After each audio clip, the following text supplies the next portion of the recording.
Good afternoon. We're back with another edition of your speaker series. Today, our guest is Gina Assaf, and she's going to talk about user-centered design, or UX.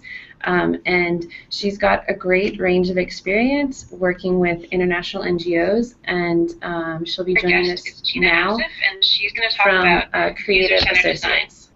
All right, go ahead, Gina.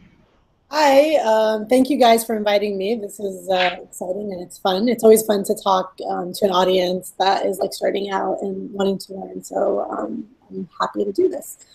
Thanks for inviting me. So let me start showing my screen. Give me a second here. Let's see that.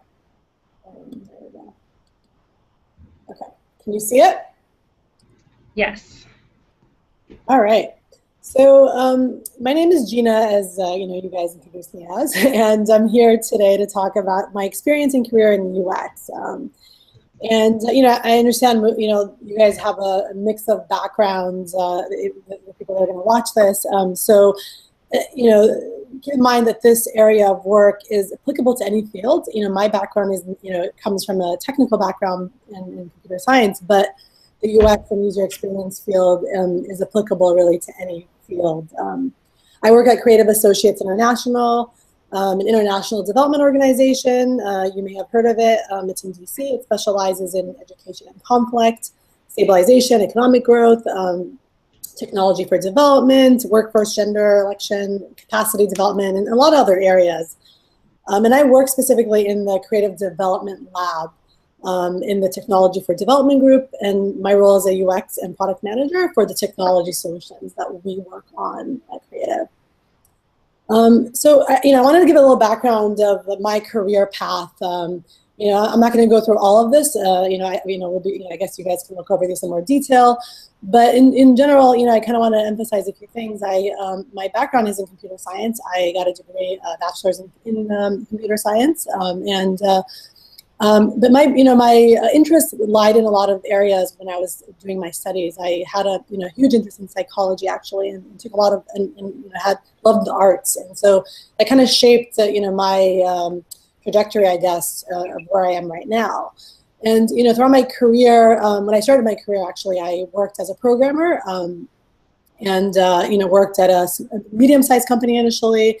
And then worked at Intuit, which is kind of a bigger and well-known company, and did some software engineering and some QA engineering as well. And this is kind of where I kind of got my first experience working in UX, user experience design, and in that area.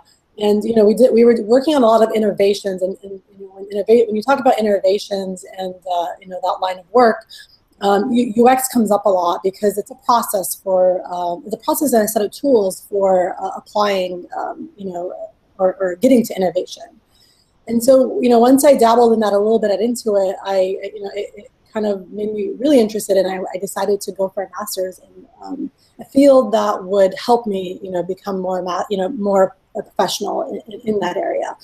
And so I kind of did some research, and I found a program in Pittsburgh at Carnegie Mellon University, where it's a master's in human-computer interaction. And that's where I, kind of deepened my studies, and I learned a lot more about. So it's an interdisciplinary field where it's kind of a combo of, and I'll talk about this a little bit more, about a combo of psychology, design, and computer science. So when you're in the master's program, you get to strengthen those areas that you're maybe not as strong in. So I, got to learn a lot more about design and kind of applied psychology in this field. I also started, took some classes in designing for social good, which kind of, led me a little bit to my current job right now. But anyways, after doing a little bit of, doing my master's degree, I had my job as an interaction designer, which is a flavor of UX. And I worked at a startup in San Francisco, kind of applying everything that I learned and working with a lot of smart people, and kind of learning from people that had many different backgrounds in user experience design. And we all learn from each other, which is always great. And currently, leads me kind of now to my current job, which I always wanted to do a little bit of work in kind of the humanitarian development side of things, and applying. I thought UX and the HCD, human-centered design field, would be very useful to the to international development. And there was a position opening at Creative Associates, And along with my colleague, who he is kind of also has the same similar background, and he was looking for somebody that was doing or had a similar background as him, and kind of we worked together, which is really good. And I kind of learned a lot more about technology for development, and that's kind of what I'm working on right now, and doing a lot of UX work there. So I wanted to talk a little bit about I don't know why that thing is showing at the bottom there, but can you guys see this screen for the most part? Yes, we can see the slides. Okay, there's just a little thing that popped up. Yeah, I wanted to talk a little bit about the UX origins in HCI.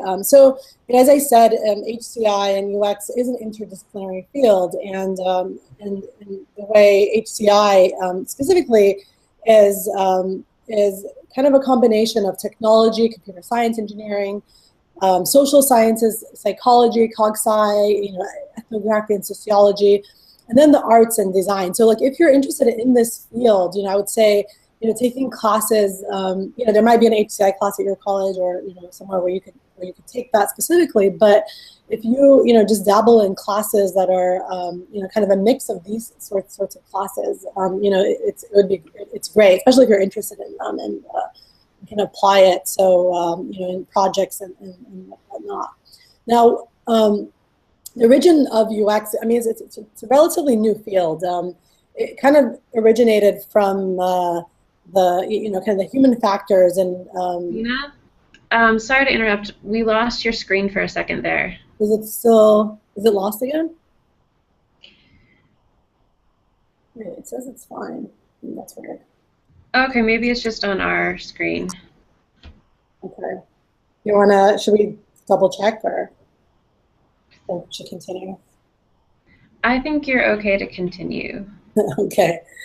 So yeah, it stems from from human factors and cog-sci, cognitive science, and it kind of the origin, or they say the father of UX was Donald Norman. He introduced it at Apple. He was kind of the first human interface researcher there, and then this field became a lot more popular as the web became a thing, so.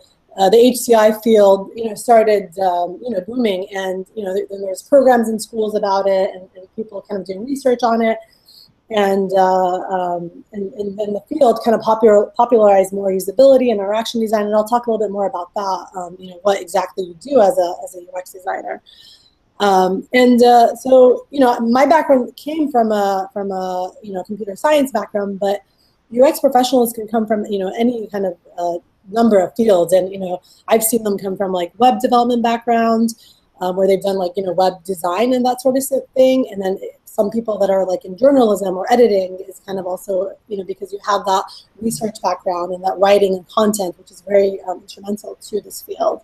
You can come from a graphic design background, you can come from a research and social scientist background, you can come from business and product management side of things, and so, as long as, you kind of have that curiosity about all the other fields, and you can apply it to solve this, ultimate question right here, which I have at the bottom, which is, how can, if you're interested in this, like, how can you design experiences that kind of respect, empower, and delight real people is what you're going for. And, using all these different, disciplines will help you get there.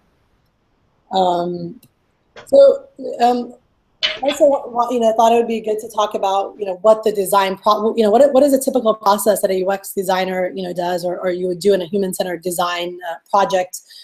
There's so many different, graphics on this that explain the process, and if you Google it, you'll see so many different. It's interesting to look at it because they all have a different way of framing it. And I picked this one. This is one from my school. I think one of my professors had, but it. Hi, Gina. So sorry to interrupt you again.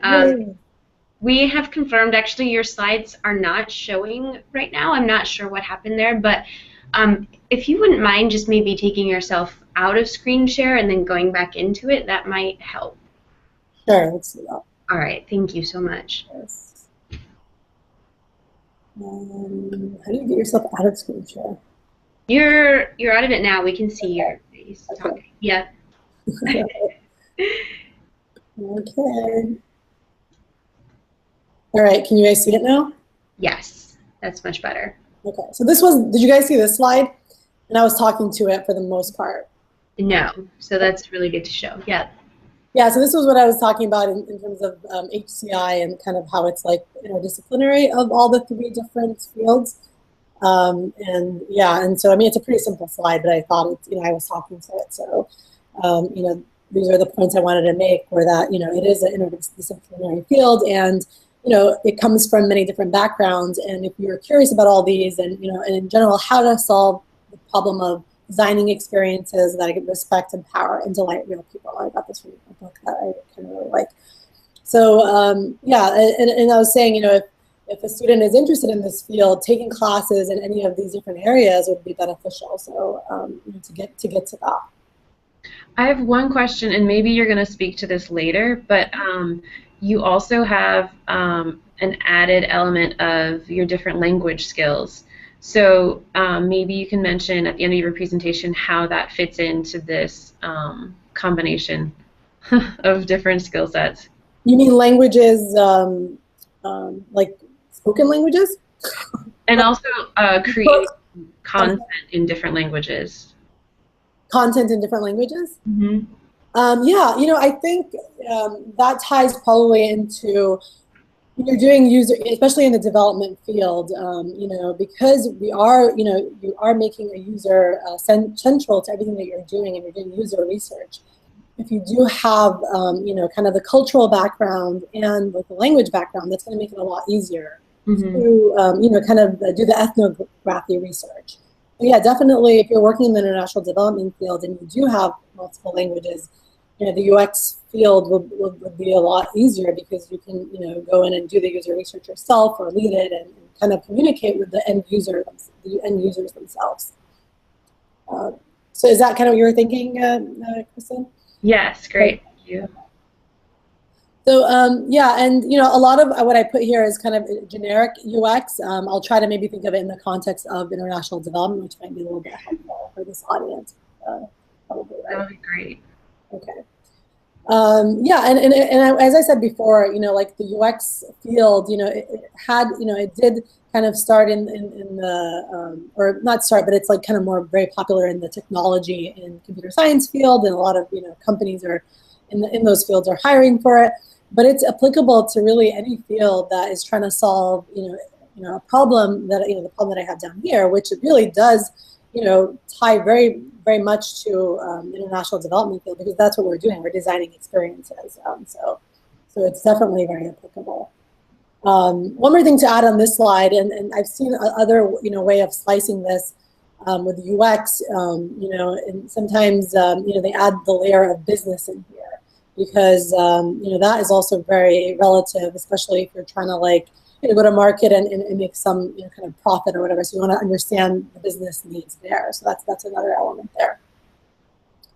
And I wanted to go a little bit into the design process, because it is kind of the framework that UX designers and that you use in your process when you're working and working in any field, really.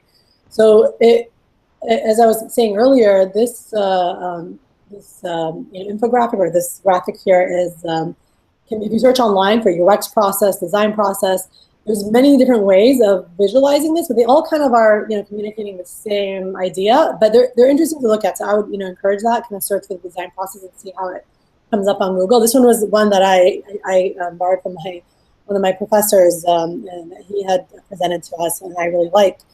But you start the process. The big thing is so it's composed of kind of three parts. One, the big part is like need finding. This is where you're trying to really understand your user that you're designing for, what their needs are. You're observing them.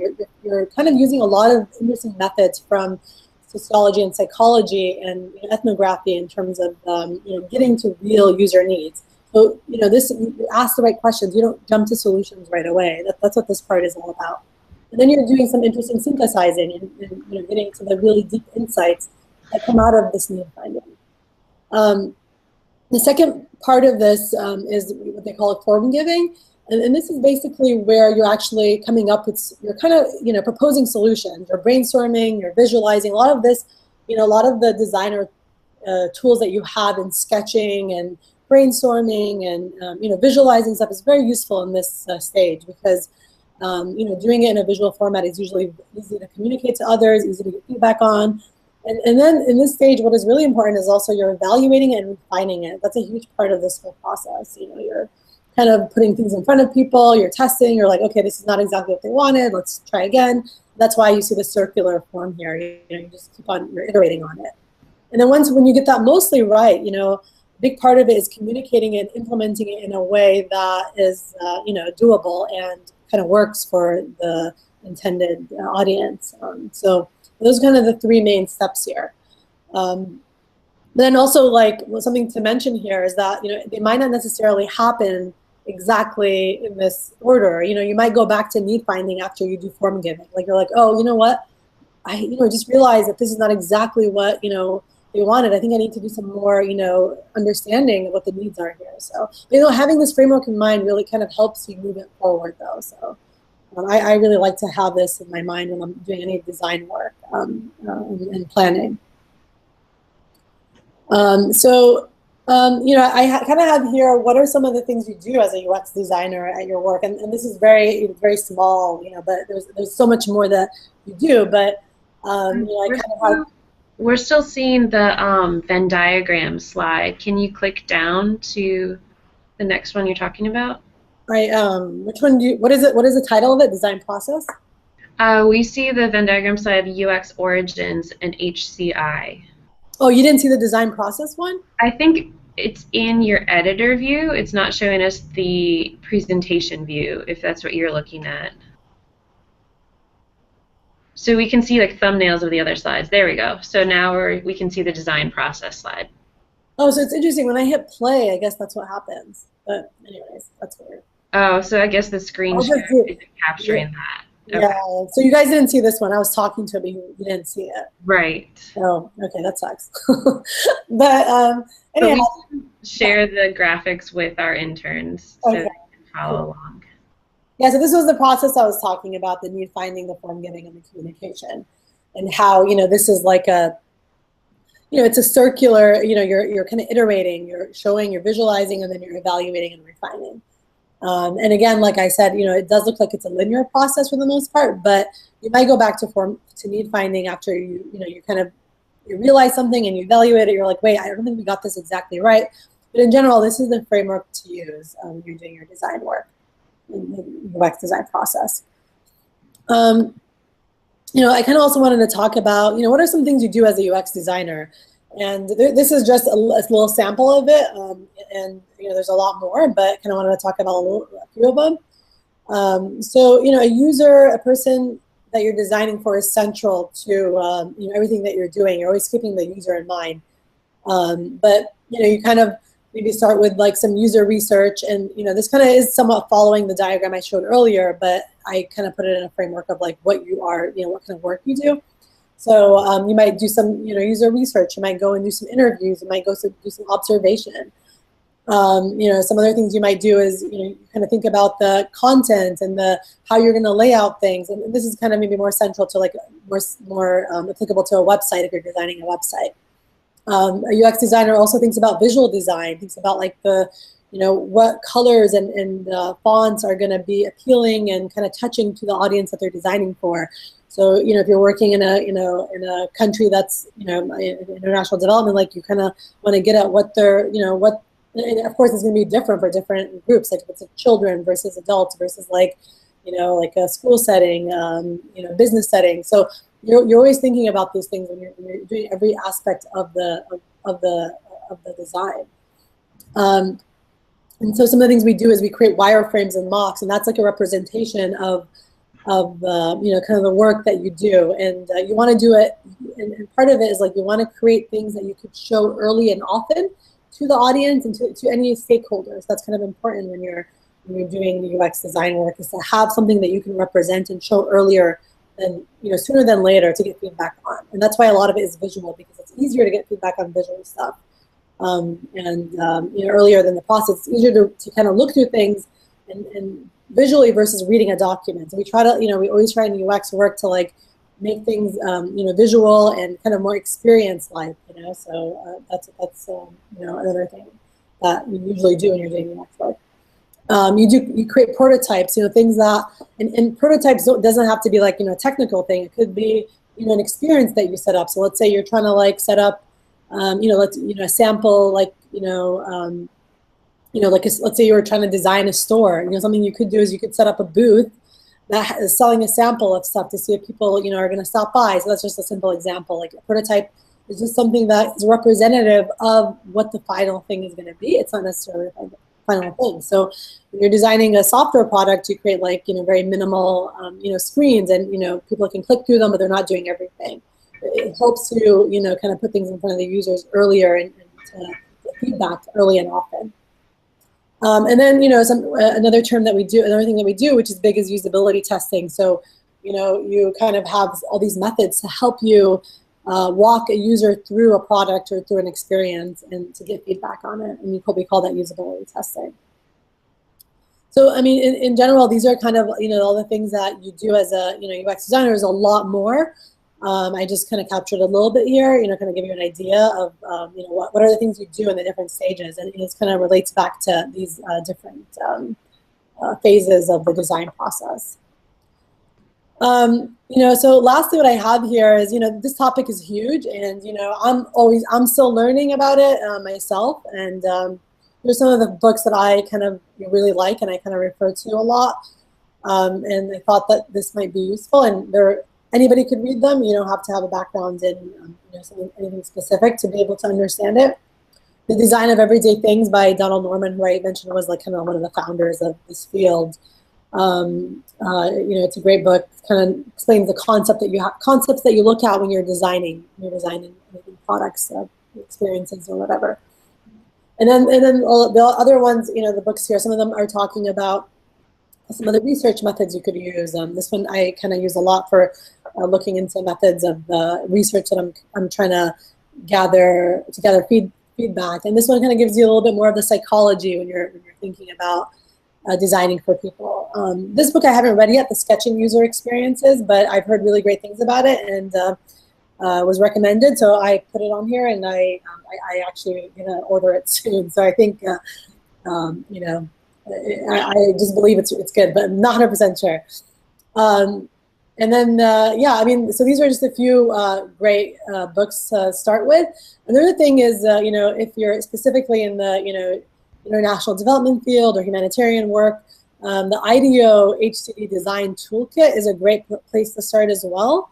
I didn't put it up on here, but I definitely think it's something that's kind of comprehensive and in the context of international development. So definitely would recommend that as well. I just have my contact info here, and you guys will have this, but feel free to reach out to me if you have any questions about anything. This is just a little sample of or a little like kind of intro to UX 101, I guess, in a really short period of time. And it's a field that I love, and I think there could be so much more impact that we could do with it especially in the in the international development field. So I'm passionate about it, and if anybody wants to have a discussion about it or has questions about it or anything of that sort, feel free to contact me about it. Thanks, Gina. This was a great overview, and I think it's a good option that maybe our students hadn't thought of before. It's maybe not a new field, but it certainly is a spin-off that's combining a lot of skill sets that they probably have. So it's great that they can add this to their list of potential careers. Yeah. And I think we've got a couple questions for you. Yeah. Okay, awesome. So Quincy wanted to know, how does your work entail sort of specific groups or demographics or populations of users? How do you determine that? And then do you do any work around improving access for those with less opportunity? So like the first thing that comes to mind for me is sort of designing websites for people with disabilities. So if you could just speak to that, that would be amazing. Yeah, I mean, so, I think every project has its own set of user base. And, you know, when you're starting out with the work that you're doing, that's the first thing you have to ask is like, who is this for? You know, and you know, you have to kind of ask a lot of questions, but sometimes even the people that are initiating the project or initiating this work don't know, and, you know, they kind of have an idea, and so like that's what you have to get at as a UX designer, is the different groups of people that you're designing for. And sometimes, you know, I don't know if the first part of the question was, you know, getting at, do you have to design for multiple users? I'm not sure. Is that kind of what her question intention was?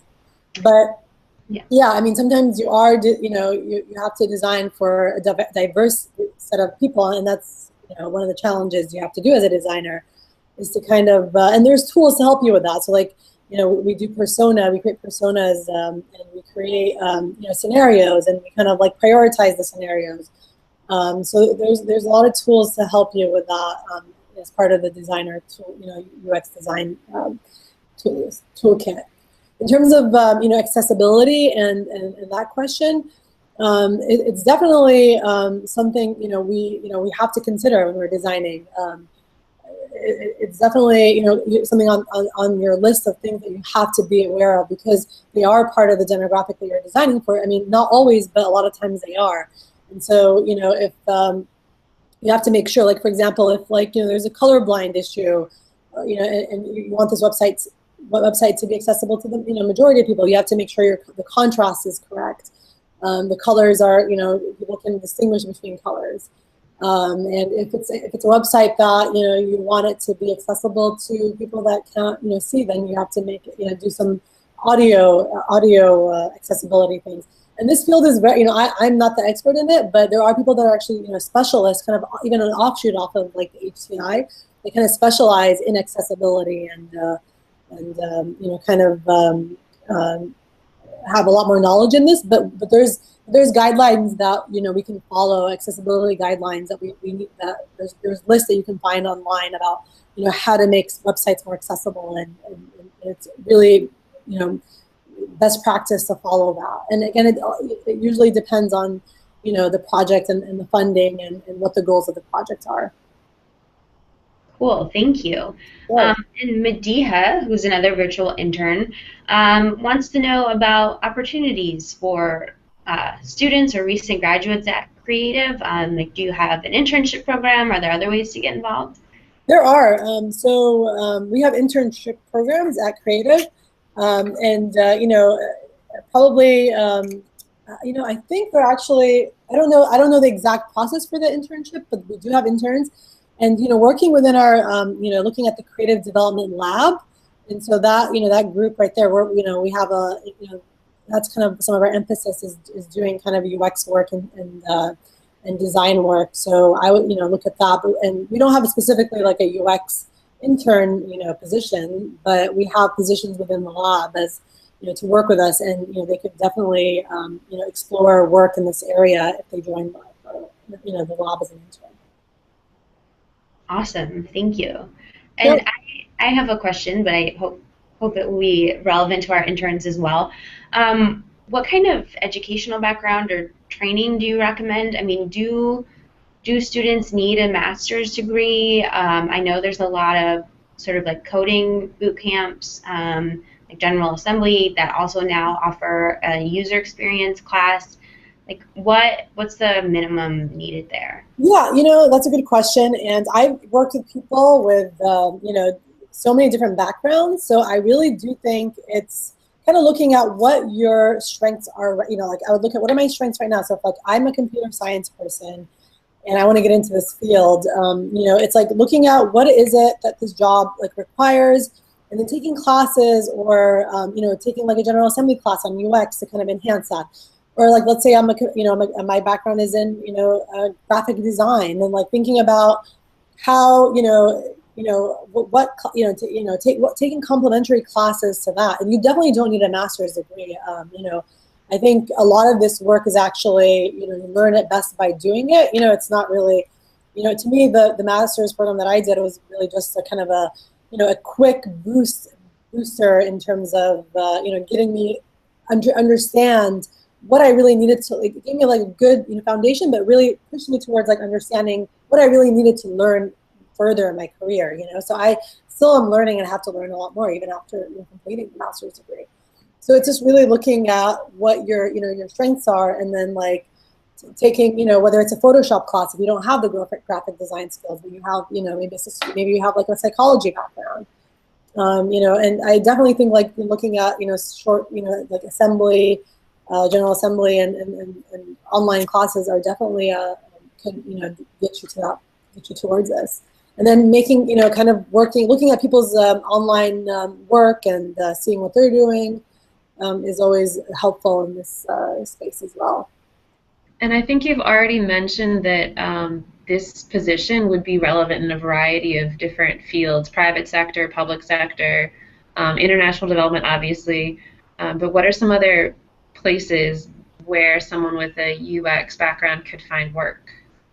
You know, so yeah, I mean, besides that, like you could, you know, there's a, you know, there's a big thing right now in service design, like thinking about, you know, any kind of service that you could do, whether it's like, you know, managing like how an airline experiences, like when you go on an airplane. So I imagine there's people like thinking about that and like how do you make it the ideal experience, you know? I know people that work in the automotive industry, you know, that are designing, you know, like the cars and the you know, like the dashboards and that kind of stuff. And I think, you know, you do, you know, looking at places where there might be a touch of like technology, you know, there's technology everywhere right now as well. Because it is, you know, not that, you know, it's not limited to technology, but I think, you know, people in technology have, you know, I guess they've really embraced this field, you know, so it's kind of easier to get into it from that perspective. But, you know, I think every field can, you know, really, that's offering kind of an experience for users is basically what it is. Whether it's a restaurant, whether it's a you know, a product that you're gonna, you know, use like toothpaste or whatever. It could be anything, right? Kind of going through that whole process would be beneficial to anybody. But you definitely would have to have different technical skills to support the different industries, I would think, you know. So like domain expertise. If that makes sense. Yeah, that's really helpful. Thank you for sharing your time and experiences with us today. I think we've gone through all the questions, and we'll share a couple of your graphics on this event. So if people missed your slides, then they can watch it later. And sounds great. Yes. Next Monday, we have a session with Jerome Sherman, the Foreign Service Officer. Thank you. Be sure to tune in. Yeah, thank you so much, Gina. It was a pleasure. It was a pleasure too. Bye. Bye. Have a good day. You too. Bye.